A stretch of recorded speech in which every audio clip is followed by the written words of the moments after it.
Hello दोस्तों, मेरा नाम है राहुल चौहान। दोस्तों, इस वीडियो में हम बात करेंगे क्या डीएम आपकी सीएससी वैली को बंद कर सकता है। दोस्तों, यदि हाँ, आपकी सीएससी वैली बंद हो सकती है यदि आपने कुछ रूल होते हैं सीएससी वैली के भी, यदि वो रूल आप फॉलो नहीं करते तो आपकी सीएससी को कभी भी डीएम बंद कर सकता है। लेकिन दोस्तों, ये रूल ऐसा है कि आपकी सीएससी वैली को डीएम भी नहीं बंद कर सकता। तो दोस्तों, आइए हम उन रूल की बात कर लेते हैं जिससे आपकी सीएससी वैली को डीएम भी नहीं बंद कर सकता। तो दोस्तों, फर्स्ट पॉइंट ये निकल के आया है, यदि आपकी सीएससी वैली है वो ऑन द लोकेशन पे है, जो लोकेशन आपने डाल रखी है, जो लेटीट्यूड और लॉन्गिट्यूड डाल रखा है, क्या आपकी सीएससी वैली वहीं पे है। जैसे कि मैं बात कर लेता हूँ दोस्तों, आपने किसी विलेज या किसी शहर में आपने सीएससी वैली ले रखी है और आप उस क्षेत्र में नहीं चला रहे, किसी दूसरे गांव या दूसरे शहर में चला रहे हैं, तो उस टाइप से आपकी सीएससी वैली बंद होने के चांस बढ़ जाते हैं। दोस्तों, इस प्रकार भी आपको सीएससी वैली डीएम बंद कर सकता है। तो दोस्तों, दूसरा पॉइंट ये निकल के आता है, जो सीएससी का ओनर है, मतलब सीएससी का मालिक है, क्या वो अपने शॉप पे है। यदि शॉप पे नहीं है, अपने सेंटर पे नहीं है, दोस्तों क्या उसका ऑपरेटर है। यदि आप अपने सीएससी वैली पे नहीं होते तो उसे एक ऑपरेटर रखना चाहिए जो आपकी सीएससी वैली को रन कर सकता है। दोस्तों, यदि कहीं इमरजेंसी वर्क से चल जाता है उसमें कोई प्रॉब्लम नहीं है, लेकिन या 1 या 2 दिन कोई बात नहीं, लेकिन रोज रोज या हर रोज नहीं होगा। लेकिन दोस्तों, यदि होता है तो ऑपरेटर रखना होगा और उस ऑपरेटर की क्वालिफिकेशन लगभग 10th क्लास जरूर होनी चाहिए। और दोस्तों, उसके पास सीएससी वैली ऑपरेटर आईडी होनी चाहिए। इस तरीके से इस कंडीशन में भी आपकी सीएससी वैली बंद होने के ज्यादा चांस बढ़ जाते हैं यदि आप रूल फॉलो नहीं करते हैं।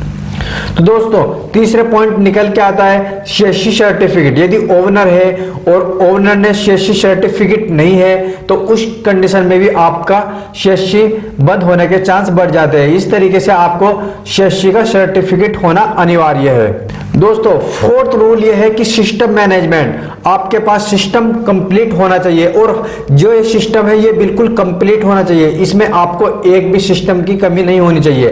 फर्स्ट कि आपके पास एक पीसी होना चाहिए या कंप्यूटर होना चाहिए या कोई सिस्टम होना चाहिए। और दूसरा, आपके पास एक कलर प्रिंटर होना अनिवार्य है कि यदि आपके पास प्रिंटर नहीं होता तो इस कंडीशन में आपके चांस बढ़ जाते हैं। और वहां पर आपको इंटरनेट की सुविधा होनी चाहिए, या तो आपके पास वाईफाई हो या मोबाइल में एक्सेस होना चाहिए। और यहाँ पर एक डिवाइस होना चाहिए कि या मोरपो हो या आपका मंत्रा हो या कोई भी फिंगरप्रिंट के लिए एक सिस्टम होना अनिवार्य है। दोस्तों, ये सभी रूल आपको टोटली फॉलो करने होंगे। इस कंडीशन में आपका मैनेजमेंट पूरा होना चाहिए। दोस्तों, अब बात कर लेते हैं नेक्स्ट पॉइंट की, सीटिंग मैनेजमेंट। आपके पास सीटिंग मैनेजमेंट होना अनिवार्य है। उसमें आपके पास 3 कुर्सी मिनिमम होनी अनिवार्य है और यहाँ पर एक बेंच होनी भी अनिवार्य है। मतलब ये तो आप कुर्सी रख सकते हैं या बेंच रख सकते हैं। आप कोई भी 3 कुर्सी, एक बेंच रख सकते हैं जिसमें आपको मैनेजमेंट होना आवश्यक है। दोस्तों, अब कर लेते हैं हम नेक्स्ट पॉइंट की बात। नेक्स्ट पॉइंट यह है कि आपके पास जो सीएससी सेंटर है उस पे बैनर लगा होना चाहिए। जो आपका करंट पीएम है उसकी फोटो होनी चाहिए और यहाँ पर जितनी भी आपको काफी सारी फेमस सर्विस है वो भी लिखी हुई होनी चाहिए। दोस्तों, यदि आप कुछ भी सर्विस, मतलब कि कोई भी साइड में प्रोजेक्ट ले रखा है तो उसके लिए भी आपके पास बैनर लगा होना चाहिए। जैसे कि डिजिटल ग्रामीण हो गया, और यहाँ पर आप पीएमजी दिशा भी देख सकते हैं, पीएमजी दिशा भी चला रहे हो, मतलब कोई भी आप कोई भी प्रोजेक्ट चला रहे हो या प्रधानमंत्री ग्रामीण साक्षरता अभियान जैसे हो गया, तो उसी सभी का प्रोजेक्ट लगा होना अनिवार्य है, उसका बैनर लगा होना अनिवार्य है। तो दोस्तों, अब हम कर लेते हैं बहुत महत्वपूर्ण पॉइंट की बात। ये सबसे महत्वपूर्ण पॉइंट है। दोस्तों, यदि आप सीएससी के आपके पास डीएम आ जाता है तो अचानक आ जाता है और आपकी शिकायत ज्यादा जाती है।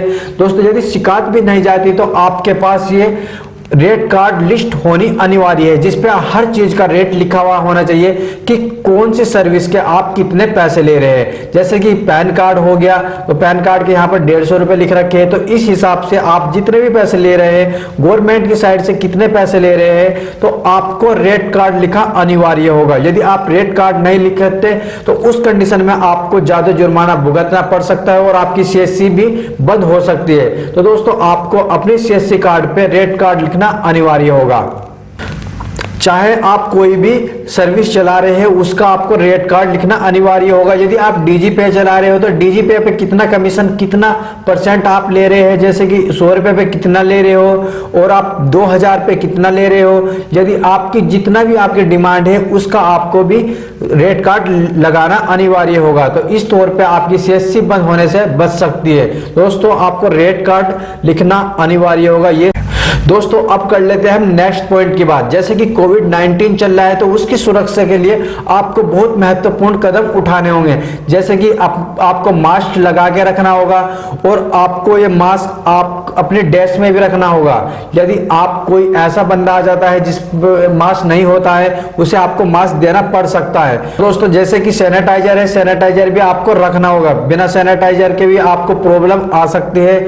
और दोस्तों यदि आपके पास कस्टमर आते हैं तो वहां पर मैनेजमेंट बना के रखना होगा और 1.5 m मतलब कि 1.5 मीटर की दूरी रखनी होगी।